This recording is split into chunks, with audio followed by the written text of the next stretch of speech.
Welcome to WT History. In this series, we list all the major events that happened in the world in a year, starting from 1776 to 2024. On January 30th, the first U.S. ironclad warship, the USS Monitor, was launched in Brooklyn, New York. This revolutionary vessel, made of iron instead of wood, would soon change the face of naval combat forever. Just 2 days later, on February 1st, Julia Ward Howe's stirring anthem, The Battle Hymn of the Republic, was published for the first time in the Atlantic Monthly, inspiring Union soldiers and citizens alike with its patriotic fervor.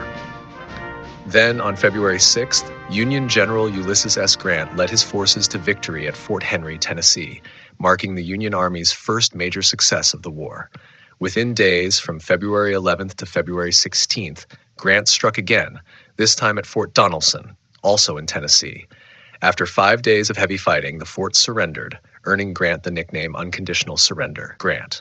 Meanwhile, on February 21st in New Mexico Territory, Confederate forces defeated Union troops near Fort Craig during the Battle of Valverde. A day later, on February 22nd, Jefferson Davis was officially inaugurated in Richmond, Virginia, to a 6-year term as President of the Confederate States, cementing his position as the leader of the rebellion. In early March, the war raged on. On March 7th, the Battle of Pea Ridge ended with Union forces pushing Confederates out of Missouri, securing the state for the Union.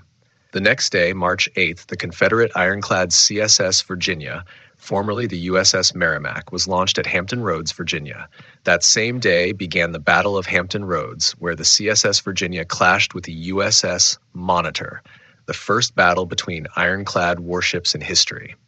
On March 13th, the U.S. government took a powerful moral step. Union Army officers were forbidden from returning fugitive slaves, effectively nullifying the Fugitive Slave Act of 1850 and paving the way for the Emancipation Proclamation. From March 26th to March 28th, the Battle of Glorieta Pass in New Mexico saw Union troops halt the Confederate advance into the Western Territories. As spring arrived, the Union pressed toward Richmond. On April 5th, the Battle of Yorktown began as General George B. McClellan's army closed in on the Confederate capital. Then came the Battle of Shiloh, fought on April 6th and 7th, where Grant's forces achieved a costly but decisive victory near Shiloh, Tennessee. Just days later, on April 12th, Union volunteers carried out the daring Great Locomotive Chase, stealing a Confederate train called the General in an attempt to sabotage Southern rail lines. On April 25th, Union Admiral David Farragut captured New Orleans, gaining control of the lower Mississippi River, a major strategic win. The next day, April 26th, Confederate defenders at Fort Macon, North Carolina, surrendered to Union forces after a long siege.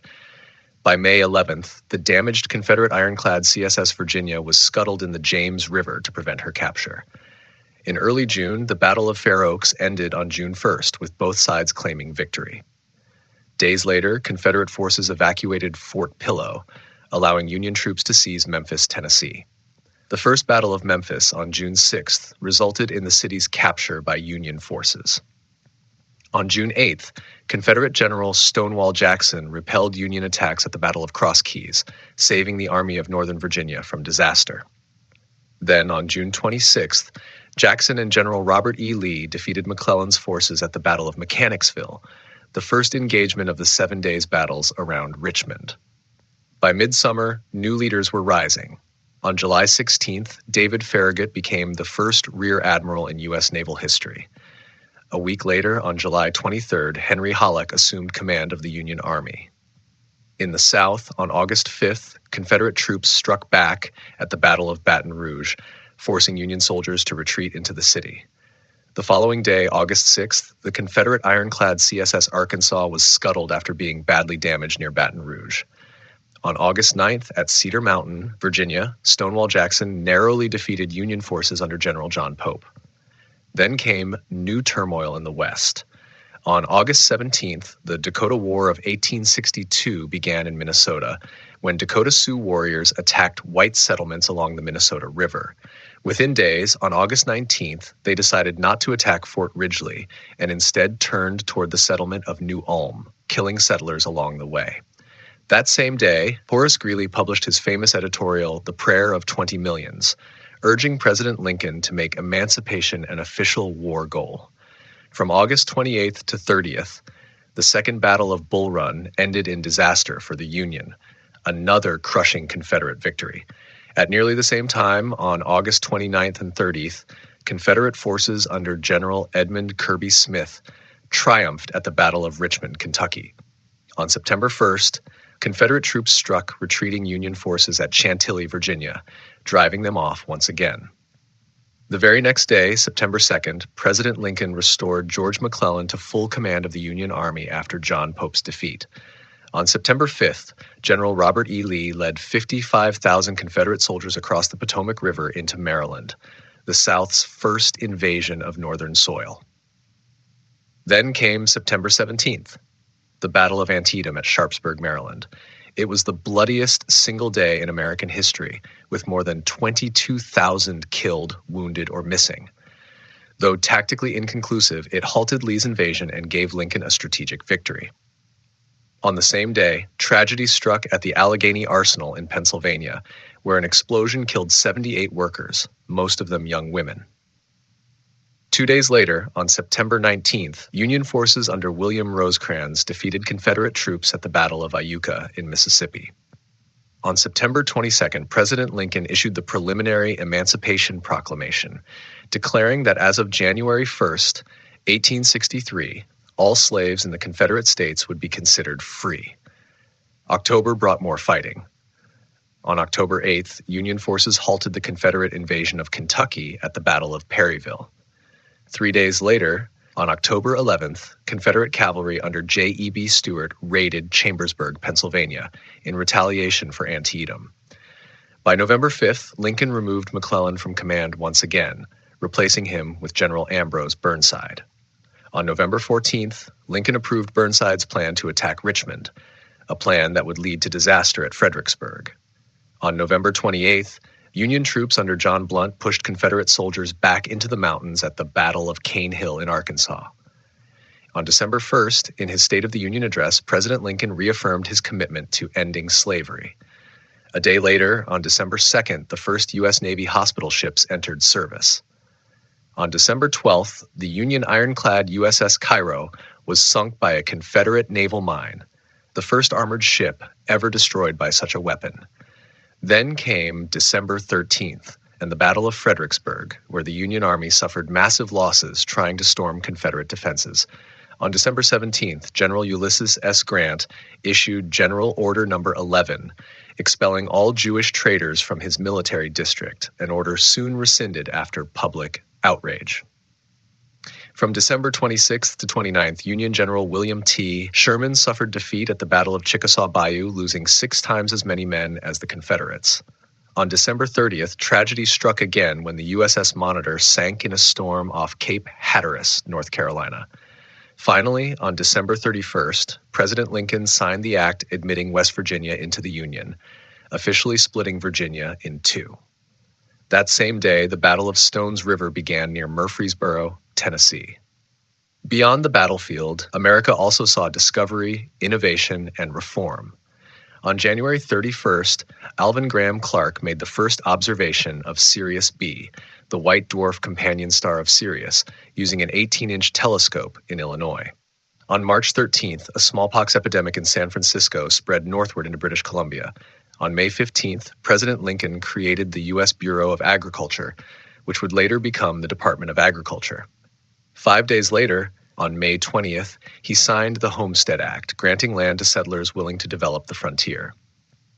On July 1st, 2 major laws were signed, one establishing the Bureau of Internal Revenue, the forerunner of today's IRS, and another authorizing the Pacific Railroad Acts, setting in motion the construction of the first Transcontinental Railroad. On July 2nd, Lincoln signed the Morrill Land Grant Act, funding public colleges dedicated to agriculture and engineering, a foundation for modern higher education. On November 4th, Richard Jordan Gatling patented his Gatling gun, one of the earliest rapid-fire weapons. Finally, on November 5th, in Minnesota, more than 300 Dakota Sioux were convicted of attacks during the Dakota War and sentenced to hang, a tragic and controversial decision that would echo through history. On January 16th, a catastrophic disaster struck the Hartley Colliery in northeast England. When the only shaft collapsed and became blocked, 204 miners were trapped underground. None survived. The tragedy led to major reforms in mine safety and left a lasting mark on Britain's industrial communities. On March 17th, Finland celebrated the opening of its first railway line, linking Helsinki to Hämeenlinna, a symbol of modernization in the north. Just 2 weeks later, on March 31st, a literary masterpiece was born. Victor Hugo's epic novel Les Miserables began publication in Brussels, captivating readers with its tale of justice, revolution, and redemption, themes that would echo through the ages. Then, on April 22nd, Switzerland saw the birth of a financial giant, the bank in Winterthur, the institution that would one day become part of UBS, one of the world's most influential banking groups. From May 1st to November 1st, London hosted the Grand International Exhibition of 1862 at South Kensington. This event brought together art, science, and industry from around the world. Among its most admired displays was a stunning exhibit from Japan, introducing the West to the elegance of Japanese design. On May 24th, a new era in engineering arrived when the new Westminster Bridge was opened across the Thames in London. Designed by Thomas Page, this iron bridge replaced the older stone structure, blending beauty and innovation in the heart of the capital. On July 1st, Princess Alice, the second daughter of Queen Victoria, married Prince Ludwig of Hesse, strengthening royal ties across Europe. That same day in Russia, the State Library of Moscow, later the Russian State Library, was founded, destined to become one of the largest libraries in the world. Only a few days later, on July 4th, a young mathematician named Charles Dodgson, better known as Lewis Carroll, entertained 10-year-old Alice Liddell and her sisters during a rowing trip on the Isis River near Oxford.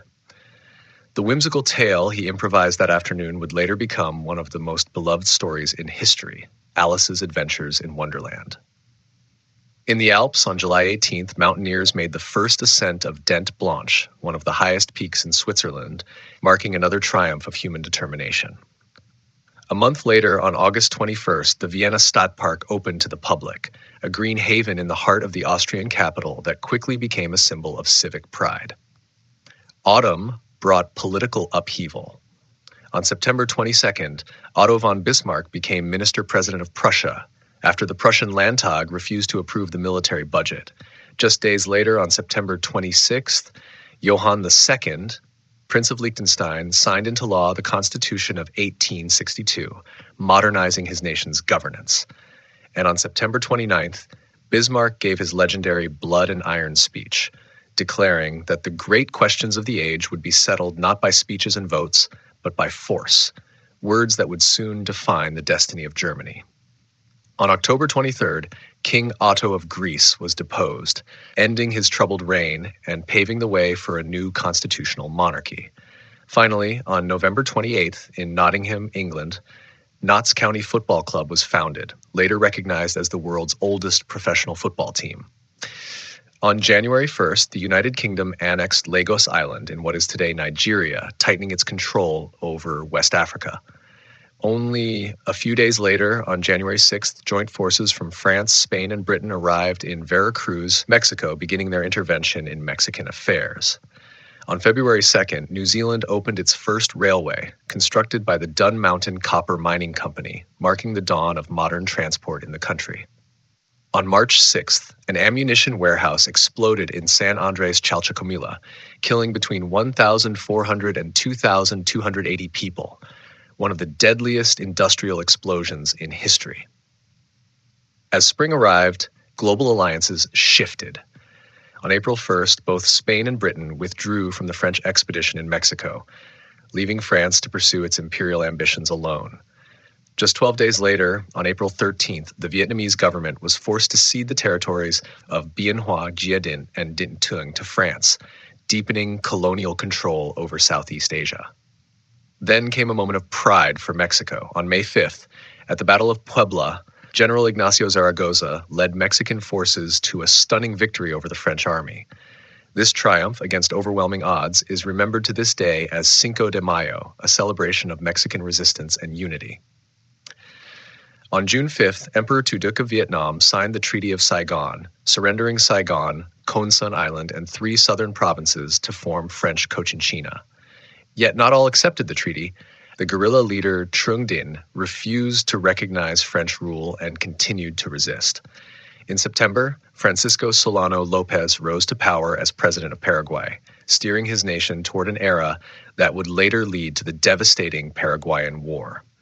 On October 9th, the Transvaal Civil War erupted in South Africa after Stephanus Schoeman unlawfully ousted the acting president of the Executive Council, igniting violent internal conflict. By October 24th, Ramon Castilla lost the presidency of Peru for the second time, and just a day later, rebel forces triumphed in the Granadine Confederation in modern-day Colombia.